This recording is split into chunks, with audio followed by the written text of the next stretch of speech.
All right, so we have a new definition in the 2020 version of the National Electrical Code, specifically titled Habitable Room.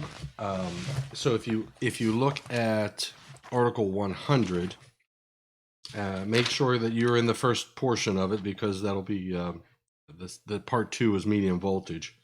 Habitable room is new and it says a room in a building for living, sleeping, eating, or cooking, but excluding bathrooms, toilet rooms, closets, hallways, storage, or utility spaces in similar areas. Now, habitable rooms and this concept of what's habitable and uninhabitable has been a part of the National Electrical Code for quite some time. We use it in 210.8. Panel 2 members, from a code making panel 2 perspective, Article 210 for branch circuits uses that concept in relation to 210.8 and lighting, etc., GFCI requirements, etc. So there was a change made in the 2020 version to add this, but the stimulus for this wasn't from a Code Panel 2 perspective. It was actually in 404, Article 404, which deals with switches, Section 404.2C. 404.2 deals with switch connections. 404.2C is switches controlling lighting loads. Now, if you looked at the 2017 code, 404.2C did get some attention in that cycle as well, and they made some changes regarding grounded. Basically, there's a very large highlighted section that if I look at the 14 code, and I'm going to look at 404.2C in the 14 code, it looks like it was significantly rewritten in the 14 code. Switches controlling lighting loads was the title. If I go back to the 11 code, 404.2C, 404.2C was a new section, switches controlling lighting loads. So it looks like 404.2C from the 11 to the 14 to the 17 and now to the 2020 code has gotten a lot of attention. In the 11 code, there was no mention of habitable rooms or anything of that nature. In the 14 code, it basically said locations where switching control lights loads that are supplied by grounded general purpose branch circuits for other than the following were conductors. So there's nothing in the 14 code that references habitable or uninhabitable rooms. But now if we look at the 17 code, basically you see there's a large section, and what they introduced here was they said, and I'll read the first, the grounded circuit conductor for the controlled lighting circuit shall be installed at the location where switches control lighting loads that are supplied by grounded general purpose branch circuit serving bathrooms, hallways, stairways, or rooms suitable for human habitation or occupancy as defined in the applicable building code. So they introduced this terminology, suitable for human habitation. And the 2020 code basically reworded that to say, and habitable rooms or occupiable spaces, because that's similar language that we use elsewhere in the National Electrical Code. And it was, there was a public input that basically said, look, we should have a definition of that, what a habitable room is, as part of Chapter 1.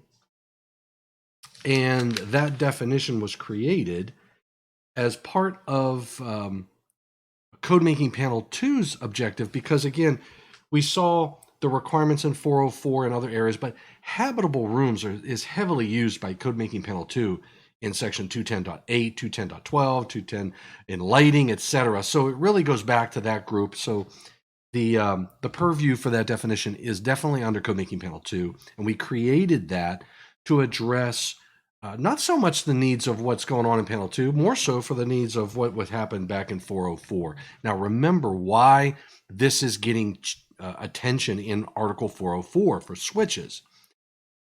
At one point, we have those occupancy sensors that traditionally are put in where you have your light switch for a room. In older installations, there was not a requirement that you pulled a neutral to that switch location. What did we do? We pulled a conductor down. One of them was both conductors and the equipment grounding conductor, so you had NM2 type of wire. And you land the equipment grounding conductor on the light switch, and you just basically broke those two conductors through the switch. So now both of those, the white and the black, and you re-identified the white as black to say it's a hot conductor and not a neutral. Now, or not a grounded conductor. The challenge that presents is when you're putting in these occupancy sensors that require to be powered up. Now you're putting a load in those cases because you don't have a neutral. You're actually putting a load on the equipment grounding conductor. So that's been a debate in the industry. Are you allowed to do that? You're not permitted in Article 250 to use the equipment grounding conductor as a return. So there's the, how do I handle these occupancy switches and other types of similar devices that require a neutral, but you don't have one in these existing installations?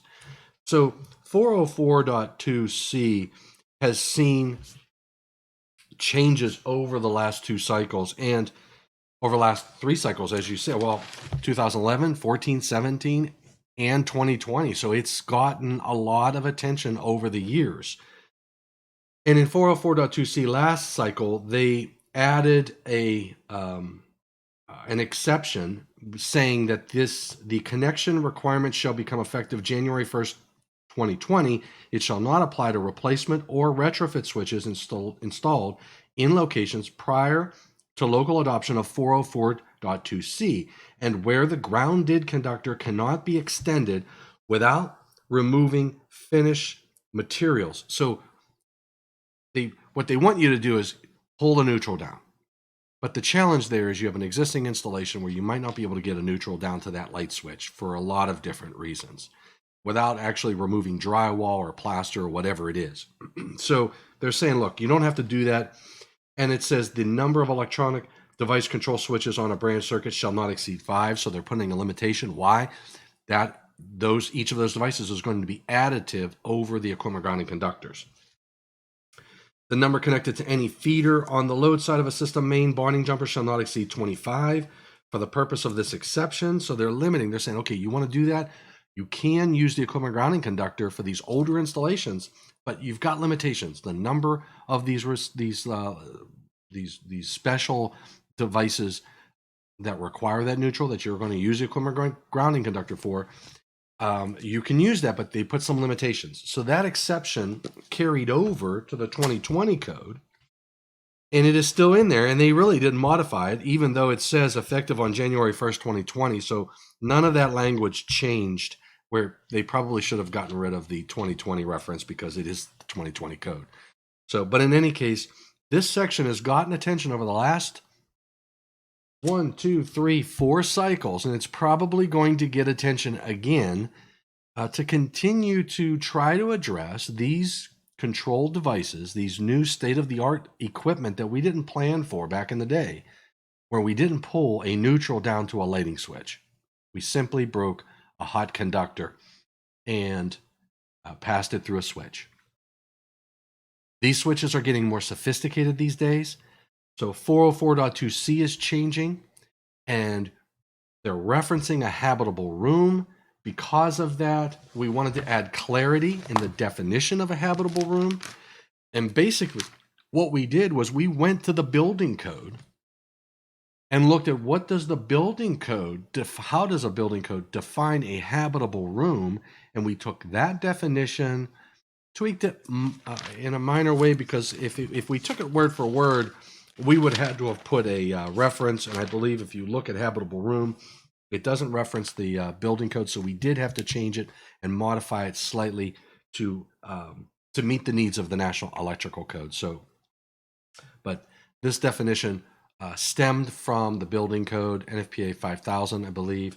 And then we brought that in, massaged it to meet the needs of the NEC. And now we have a definition of habitable room. So, and that's used throughout the NEC, hence its location in Article 100.